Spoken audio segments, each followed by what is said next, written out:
Bon matin, mes chers rebelles. Bienvenue dans ce troisième live d'une série de 4 sur les mythes et croyances face aux relations amoureuses. Je vous accueille. Mon nom, si c'est la première fois, mon nom est Caroline. Je suis la coach rebelle et bienvenue avec nous. Donc, je vous accueille ce matin avec le slow de mon adolescence. Still Loving You de Scorpion. Tellement extraordinaire. Donc, je vous laisse venir me rejoindre et je me délecte de paquets d'images et souvenirs que j'ai dans la caboche en écoutant cette chanson-là. Wow! Quelle belle puissance! Hein? On a-tu le goût de se frotter quand on écoute ça? Donc, aujourd'hui, je veux vous parler d'une croyance qui nous amène beaucoup de souffrance. Et la croyance que lorsqu'on rencontre l'amour, ben c'est à la vie, à la mort, qu'on est engagé jusqu'à la fin, pour tout, pour toujours. Et cette croyance-là nous apporte énormément de souffrance. Donc, c'est de ça qu'on va parler ce matin. Nos attentes et la croyance qu'on rencontre quelqu'un puis que cette personne-là est avec nous jusqu'à la fin de nos jours. Voilà. Bon matin Louis, bon matin Manon, bonjour Monique. Et pendant que vous êtes en train de vous connecter, ceux qui sont déjà là, je veux savoir, est-ce que vous l'avez eu, cette idée-là? Hein? Votre première relation amoureuse, la femme. Est-ce que ça vous est arrivé de dire la femme de ma vie, l'homme de ma vie? Hein? De croire que... Et d'espérer, pas juste de croire, mais d'espérer ça. On cherche ça. Hein? Je vous le disais en début de semaine à quel point que notre éducation, notre environnement, la société, et que tout ce qui nous entourait, toutes ces influences-là, avaient un impact. Bien sûr, mon prince charmant, oui, hein, que notre prince charmant va venir nous sauver de notre vie et nous aimer jusqu'à la fin de nos jours. C'est incroyable à quel point cette croyance-là ou cet espoir-là, et j'irais plus que c'est une croyance, mais c'est une espérance. Hein, on rêve de ça, on aurait envie de ça, on aurait envie de rencontrer la personne, je vous parlais aussi de l'âme sœur, de rencontrer cette âme sœur-là qui vient nous compléter, notre tendre moitié, et que ça dure jusqu'à la fin des temps. Et est-ce que c'est réaliste? Moi, je veux juste vous amener aujourd'hui à imaginer qu'on ne nous avait pas parlé de ça, qu'on ne nous avait pas inculqué ça, qu'on ne nous avait pas fait à croire, ou on s'était pas fait rentrer, on s'était pas fait influencer par ce genre de discours-là. Hein, la religion embarque dans ça. Imaginez juste, là. Faites juste imaginer que jamais vous aviez entendu parler du fait que lorsque vous rencontriez ou quand vous rentriez dans une relation amoureuse, que cette relation-là devrait durer à vie. Imaginez juste là, que vous n'aviez pas cette idée-là, ce rêve-là, ce désir-là, que c'est pas là, ça, cet engagement-là. Parce que c'est un méchant contrat, là. Wow! On n'en met pas ça à une amie. Hein, quand tu rencontres une amie, là, tu prends-tu pour acquis que cette amie-là va être là jusqu'à la fin de tes jours? Tu prends même pas ça pour acquis pour ta famille. Hein, ton père, ta mère, tu sais qu'ils vont mourir à un moment donné puis qu'ils vont te laisser. Tu prends même pas ça pour acquis. Hein, puis tu sais que à 18, 20, 22 ans, à un moment donné, tu vas partir et tu vas faire ta vie. Donc, que tu resteras pas dans cette relation de proximité-là avec tes parents. Mais là, lorsque tu te mets en couple, tu rencontres quelqu'un et il y a comme en arrière, à quelque part, l'espoir, le rêve que cette personne-là va rester avec toi jusqu'à la fin de tes jours.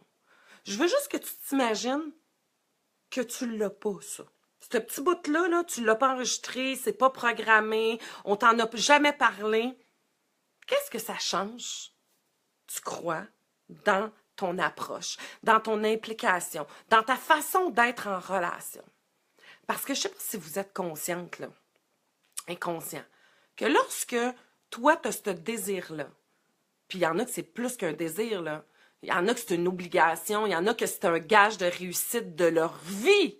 S'ils réussissent à rester en couple malgré toutes les difficultés.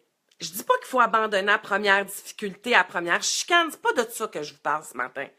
Je vous parle de la croyance, hein, du désir, de cette petite voix sournoise-là, de la petite fille, surtout. Il y a des gars aussi comme ça.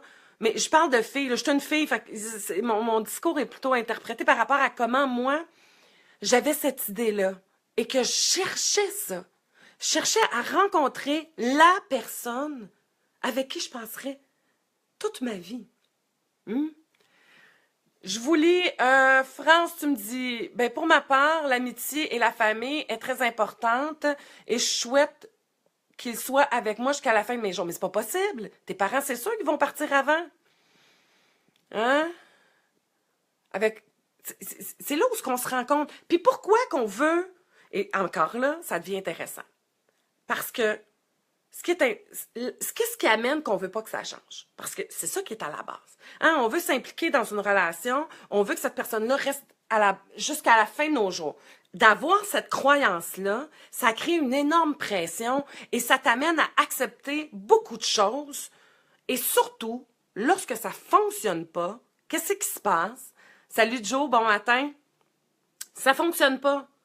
S'il y a rupture, il y a un terme, tu le vis comment? Tu le vis comme un échec. Et tu vas le vivre encore plus comme un échec si pour toi, dans ta vie, la réussite de ta vie passe par la relation qui est supposée de durer jusqu'à la fin de tes jours. Si tu t'es marié en plus dans la religion catholique, hein, à l'époque, t'allais en enfer. Tu pouvais même pas. Tu sais, on s'entend, là, c'est quelque chose qui est très, très ancré dans notre histoire, dans nos valeurs, dans ce que on s'est fait marteler depuis tout petit et bien avant ça. France, tu broyes ta vie. Et voilà. Mais est-ce que si tu n'avais pas eu cette croyance-là, au contraire, ça serait-tu plus facile d'accepter lorsque c'est terminé? Est-ce que c'est plus facile d'accepter la fin d'une relation quand tu n'avais pas cette idée préconçue de durer jusqu'à la fin de ta vie? Et qu'est-ce qui fait qu'on pense ça? Oui, notre environnement, mais qu'est-ce qui fait qu'on adhère à cette croyance-là qui est, somme toute, quand même illusoire? On s'entend? Y a-t-il quelque chose de permanent dans la vie? Rien. Tout bouge, tout change. Il n'y a aucune permanence. Regardez juste les saisons, la nature, ce qui est autour de vous. Il n'y a rien qui reste. Tout change continuellement parce que la vie est mouvement. Et là, on demande à deux individus, OK, de rester dans une relation, la relation la plus difficile. Pourquoi c'est la relation la plus difficile? Bien, c'est la relation où on est dans notre zone d'intimité, de fragilité, de vulnérabilité. Hein? La relation amoureuse, on vient jouer avec ça, on vient jouer avec nos blessures, on en a parlé lundi, et on espérait de garder ça intact, puis d'être amoureux. Puis en plus, hein, ce qu'on voudrait, c'est qu'en plus qu'on veut que ça dure jusqu'à la fin de nos jours, c'est qu'on voudrait que ça dure dans la passion jusqu'à la fin de nos jours. Encore plus irréaliste. Je veux vous amener à imaginer, puis c'est pour ça que je vous dis ça. Je veux que tu imagines si tu n'avais pas cette croyance-là, ou si tu ne l'avais pas eu dans le passé, est-ce que ça t'aurait permis d'accepter plus facilement que le cycle dans lequel tu étais avec ton partenaire de vie a tiré à sa fin? Que ce cycle-là est terminé et qu'on fait juste faire un passage à autre chose. Imagine. Tous les deux, vous seriez conscients, parce que c'est souvent ça, hein? Dans une relation, c'est la peur, l'insécurité de se retrouver toute seule, que si tu te fais nourrir par l'autre, imagine quand on t'arrache ta nourriture, tu es prête à peu près toutes les bassesses du monde pour continuer à survivre, hein? Oui, le changement est permanent. Oui, tout à fait, Marjolaine. J'aime bien.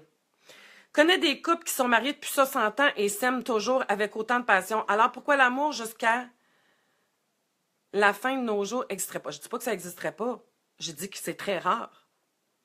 Si tu es capable de rester dans cette relation-là, il y a beaucoup de gens, il y en a qui le font. C'est pas ça que je parle ce matin. Je parle juste que cette croyance-là amène énormément de souffrance et amène la majorité du temps à accepter l'inacceptable et à rester dans une relation qui est plus nourrissante, dans une relation qui est plus épanouissante, dans laquelle tu te sens pas bien et épanoui et en paix avec toi-même. Et tu restes dans ça parce que tu as la croyance que la relation devrait durer jusqu'à la fin de tes jours. Et ça, c'est intéressant ce que tu me dis là, Cri-Cri, puis je voulais en parler aussi. Fait que tu soulèves, dans la vie, lorsqu'on a une croyance, on va trouver toujours des exemples pour venir renforcer notre croyance. Hein? Si on est convaincu que les hommes, c'est des menteurs, des manipulateurs, on va trouver 36 millions d'exemples pour venir appuyer notre fait. Hein? On croit en quelque chose et on focus sur des exemples qui viennent renforcer cette croyance-là.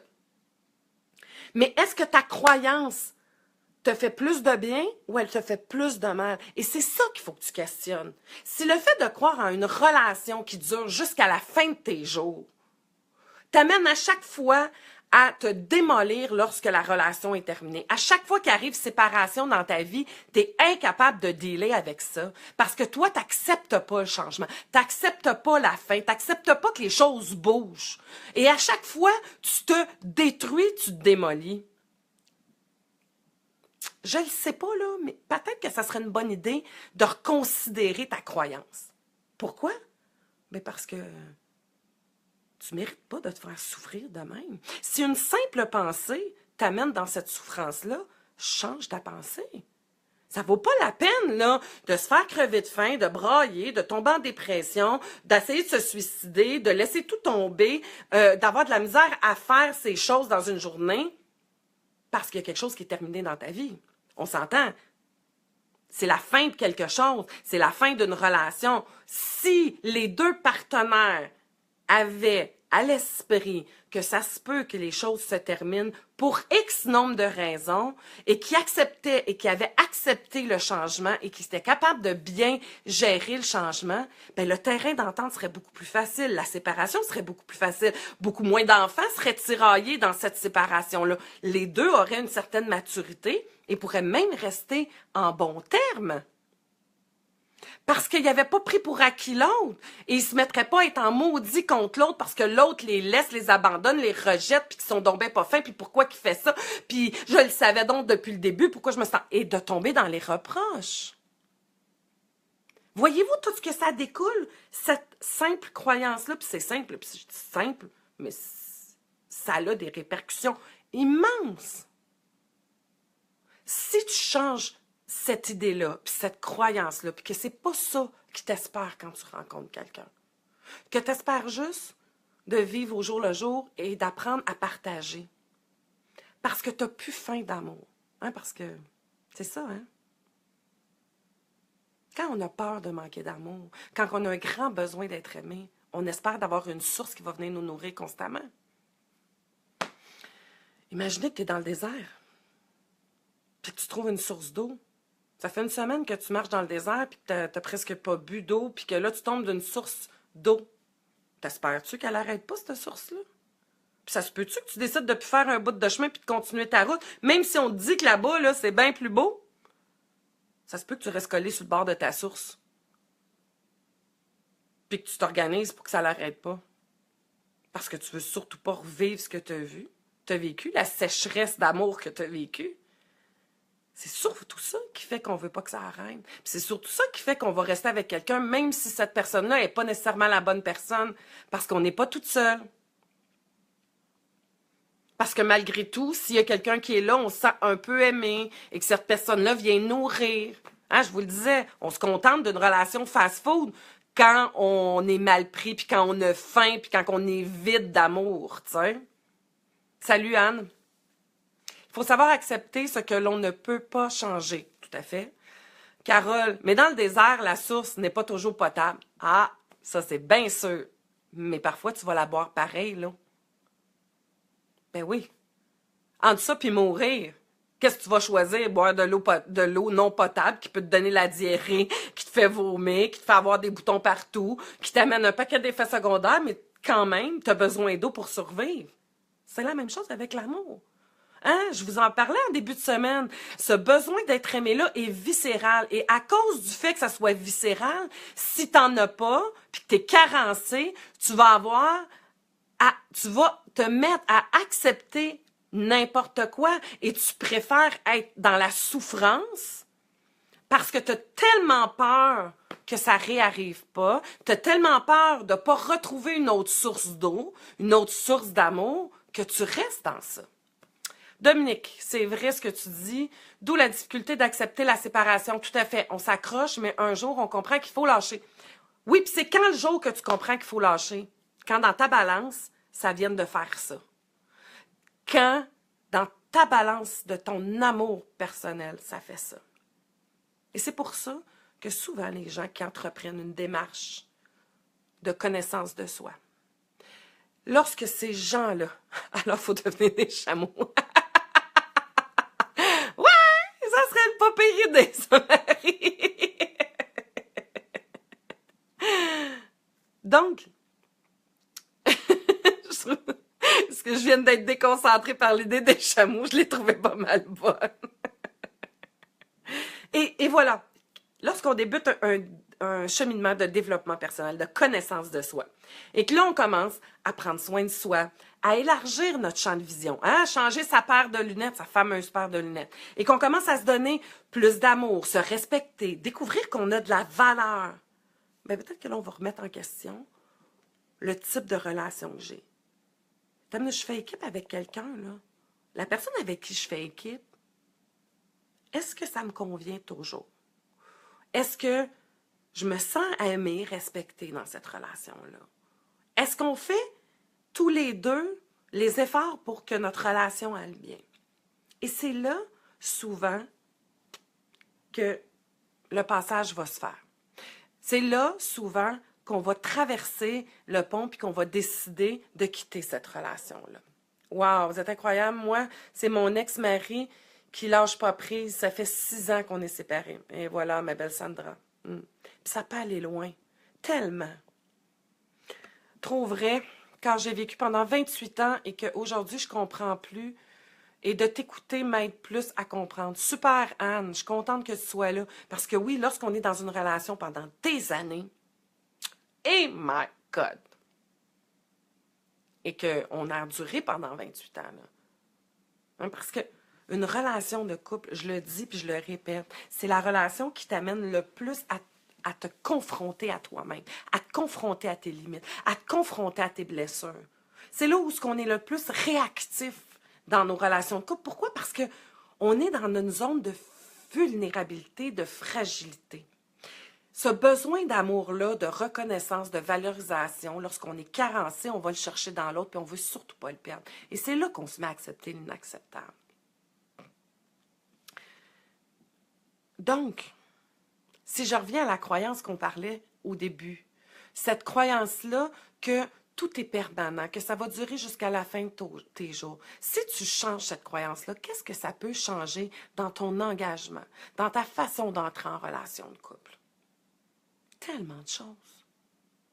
Si tu es plus sûr avec toi-même, tu es bien avec toi-même, que tu fais le choix, imaginez là que vous êtes toujours, vous ne souffrez pas de la faim. On va revenir avec la nourriture. Tu manges bien, tu manges des bonnes protéines, tu as une alimentation équilibrée, tu sais qu'il y a de la bouffe dans ton frigidaire, tu as des réserves, tu es bien, tu n'es pas affamé. OK? Et que tu as conscientisé que si tu faisais le bon choix dans les aliments que tu prenais, mais ça te donnait plus d'énergie, tu avais une plus belle peau, tu te sentais plus en forme, tu pouvais faire plus de choses. Lorsque tu mettais de la nourriture dans ton corps, ben, c'était une façon de te dire comment tu t'aimes, comment tu t'acceptes, que tu développes cette conscientisation-là sur ton alimentation et que tu n'es pas dans l'urgence parce que tu es bien. Puis tu sais que tu es capable de bien te nourrir, de bien te faire à manger, de bien t'alimenter. Tu sais ça, que tu es capable. À partir du moment où tu as cette confiance-là, puis que tu as développé ces capacités-là, de bien te nourrir, de bien choisir tes aliments, de t'alimenter et d'être repu, d'avoir cette possibilité-là de ne pas être affamé, est-ce que tu vas manger n'importe quoi? Est-ce que tu vas accepter n'importe quoi dans ton assiette? Ben non. Il n'y en a plus d'urgence. Quand tu n'es plus dans l'urgence, tu prends plus le temps de choisir. Tu es plus critique. Tu n'acceptes plus n'importe quoi. Pourquoi?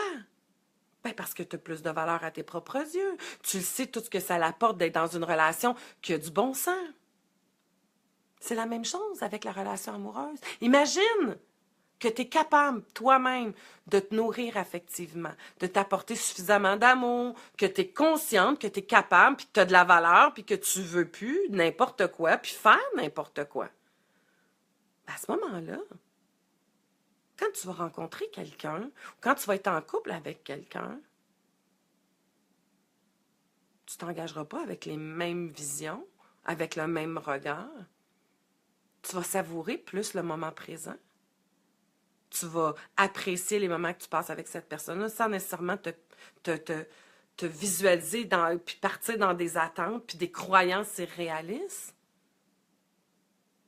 Comment après 2 mois, 1 mois, 2 mois, tu rencontres quelqu'un puis d'avoir l'espoir que cette personne-là va rester jusqu'à la fin de tes jours avec toi, tu ne la connais pas. Je vous dis ça parce que je l'entends souvent. Ah, je peux pas trop m'engager, d'un coup que ça marche pas. Ça fait 2 mois. Vis ce que tu as à vivre, puis tu verras avec le temps. Pourquoi ce besoin-là? Hein, c'est comme si on avait l'idée que lorsqu'on rencontre quelqu'un, il faudrait avoir une garantie automatique sur la durée de vie de cette relation-là. Non, c'est pas possible. Moi et mon conjoint avons décidé de se séparer. Ça a duré 4 mois. Nous avons cheminé chacun de notre côté et avons mis nos limites. Maintenant, nous avons une relation saine. Super. Bravo, Mélissa. Je trouve ça génial, ça.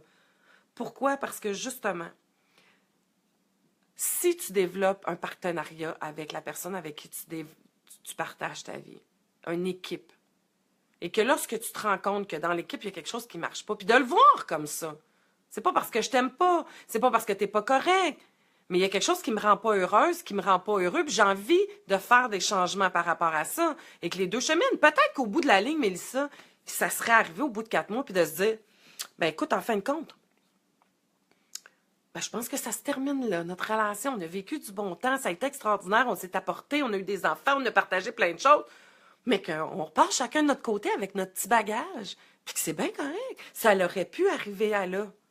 Puis c'est OK aussi. Mais toute cette pression sociale-là, de la réussite, de l'échec, encore aujourd'hui, même s'il y a plus de personnes qui sont séparées, comment est-ce qu'à travers notre regard, j'ai 45 ans, donc avec mon regard de femme de 45 ans, comment des fois je peux regarder un couple qui s'aime, que ça fait longtemps, puis d'espérer que ça m'arrive, tu sais. Puis pourtant, j'ai vécu 4 belles relations amoureuses dans ma vie. D'une durée de 5, 6, 7 ans. Pas plus. Mais des belles relations qui m'ont apporté un paquet de choses extraordinaires. Mais la petite fille en moi, la celle qui rêve au prince charmant est encore là. Faut pas que je laisse trop de place. Pourquoi je veux pas y laisser trop de place? Parce qu'elle va m'amener à souffrir bien plus qu'elle va m'aider. Et aujourd'hui, j'ai appris à accepter que les choses changent. Je suis beaucoup moins insécure qu'avant. J'ai beaucoup moins de peur qu'avant. Et c'est ça le secret. D'apprendre à se sécuriser, à se nourrir par soi-même, à s'accorder de la valeur. Plus tu vas remplir ton vide, plus tu vas apprendre à te nourrir toi-même au niveau de l'amour, à faire la paix avec ton histoire, moins que tu vas être affamé et moins que tu vas être dans l'urgence. C'est les carences affectives, les carences qui ont rapport avec ton histoire qui créent aujourd'hui comment tu es capable d'être en relation. Et c'est ça qui fait que c'est fucké, les relations amoureuses aujourd'hui, en 2017, que c'est difficile. Cette incapacité-là et cette méconnaissance que l'humain a de comment il est construit, puis le pourquoi qui fait qu'il agit comme qu'il agit. Et c'est pour ça que j'aime bien être là, pour être capable de te transmettre toutes ces connaissances-là. Et comme je te le demande à tous les jours, j'ai besoin de toi pour transmettre ça à plus de monde. Parce que toi, tu peux rejoindre des gens que moi, je ne rejoindrais pas. Et je pense que c'est important que l'humain apprenne à se connaître. Imaginez-vous si chaque être humain savait comment il fonctionne, si chaque être humain avait les moyens pour se nourrir soi-même. Imaginez.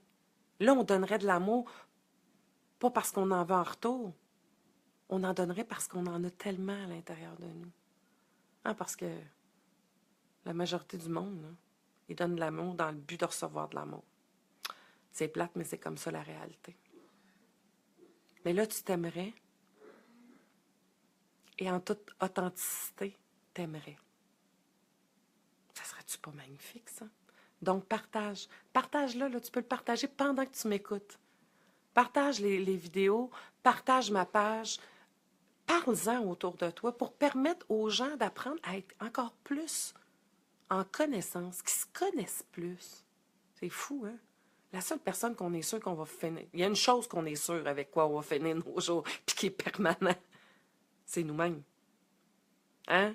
T'es la seule personne où ce que tu as une garantie que tu vas vivre avec jusqu'à la fin de tes jours, puis c'est toi.